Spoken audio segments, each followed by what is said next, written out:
Hey guys, Chris with Coldbreak here with Office Hours, where we're going to answer all of your top questions over the past couple of weeks here. And I haven't seen any of these questions yet, so let's dive right into it. First one, how long can my beer or cocktail stay in a keg before it goes bad? This is actually a fairly common question that we get here, and it depends on what you're putting in it. I think what they're referring to is oxidation, right? And like oxygen makes food and liquids go bad. And depending on what you're putting in your kegs, alcohol is a preservative, sugar is a preservative, hops are a preservative.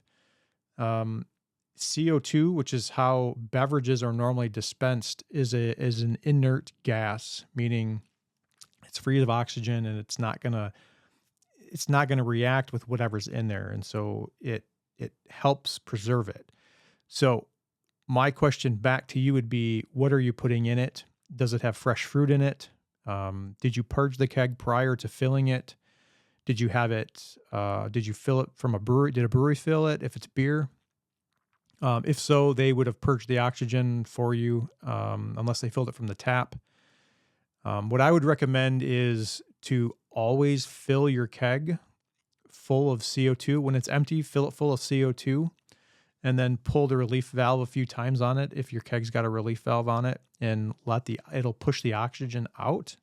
And then when you actually do open up your keg, like if it's a cold 2-gallon keg, it's got a removable spear on it. When you pull that out, CO2 is heavier than air, and so oxygen won't really get into it.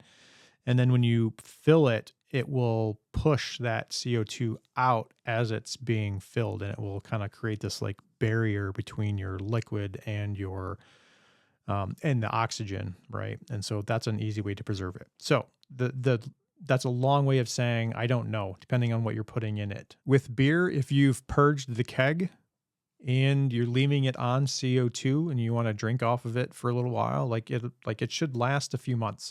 Beer will eventually go bad because there's always yeast in it and it'll slowly break down, but it'll last a few months.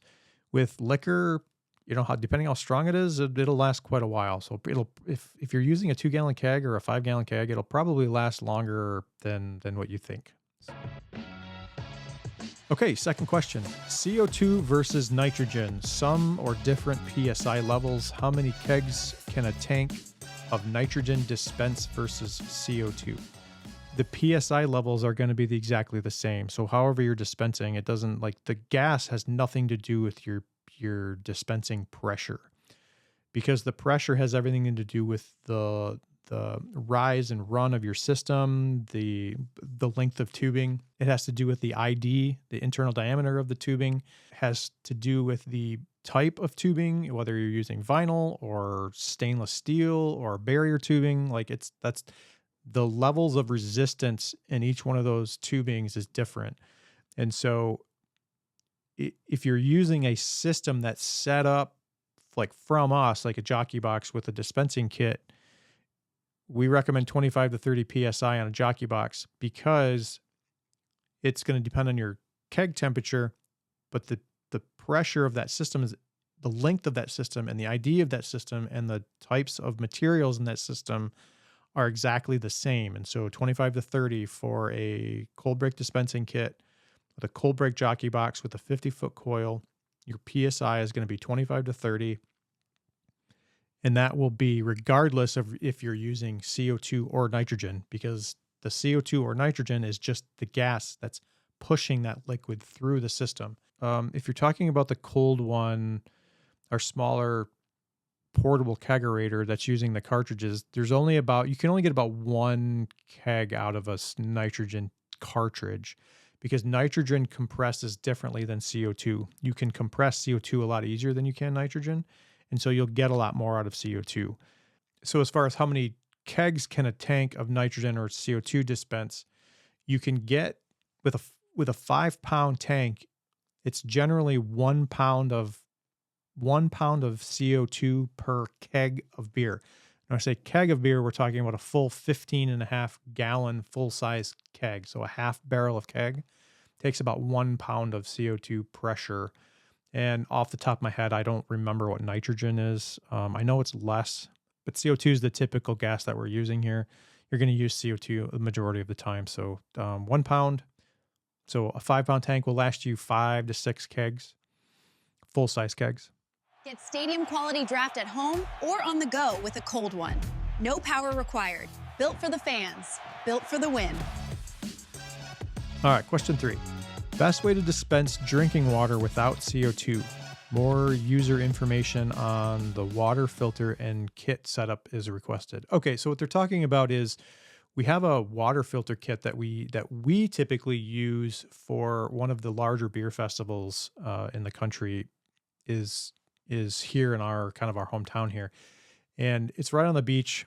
And so we sponsored the drinking water station. So we set up jockey boxes throughout the site, and we hook up directly to a water source. So it's using the city water system. So that's how the system is pressurized. And actually what we have to do is, because on our system, 25 to 30 PSI is pretty typical from a keg. That pressure is a lot higher from a city water source. So we actually have to put a water restrictor on it at the end of our filter. So we put a filter on it, like it's just a nice carbon block filter on the end of the water hose that we get from the city. And so from the water filter, we add on the exit side of it, we put a water restrictor and change that down to about 20 to 25 PSI. And then we go from that to a normal garden hose fitting to a jockey box fitting in our normal like jockey box tubing. And so the city water system is pressurizing the jockey box system. And then when you go to pour, you're getting nice, clean, filtered water through the system. So that's how we do it at a lot of the larger beer festivals. Let's go back to the question. Best way to dispense drinking water without CO2. So that's how we do it. And you're just using the natural pressure. If you didn't want to hook up to... The other way that we do it is we've gotten kegs of water from breweries before as well. And that's a good way to do it if you're in a remote area and don't have direct access to a city water or a home water system, like a well or some sort of hookup. Just get kegs of water, and you can call and ask your local brewery if they'll do it, but because of who we are, like we've got a lot of contacts for breweries, and they don't mind filling kegs of water for us. And they're like, yeah, whatever you need. That just might be a favor for us. But so I know we've done some personal weddings of some staff members and stuff like that. And so when we pour remotely, we'll set up a water station with a keg. And so if you're doing that, one of the concerns is not carbonating the water because we want it flat. So we're not going to use CO2, right? We're going to use nitrogen. And so nitrogen has a hard time dissolving into a liquid. And so, the 8 hours that it's going to sit on, no nitrogen is going to dissolve into the water. So we use nitrogen to dispense water from a keg through a jockey box if we're pouring remotely. And then we're using just the natural pressure from the city water systems, and then restricting that so it doesn't come out too fast on our jockey box if we have a hookup. All right, and last question number 4: should I run hot liquids through my jockey box or jumper box, like coffee, hot tea, hot chocolate, etc.? So the answer to that question is no, I wouldn't, because it's not the jockey box that's the issue. Everything in the jockey box is stainless steel. Your cooler can handle it.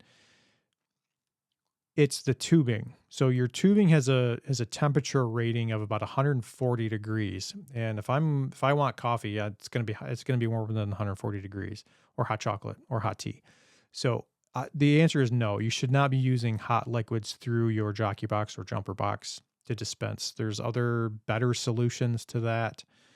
And if you want to do it from a keg, like I don't know how you would keep it hot if you were running it from a keg, but these are like, our systems are designed for cold kegs and dispensing cold liquids.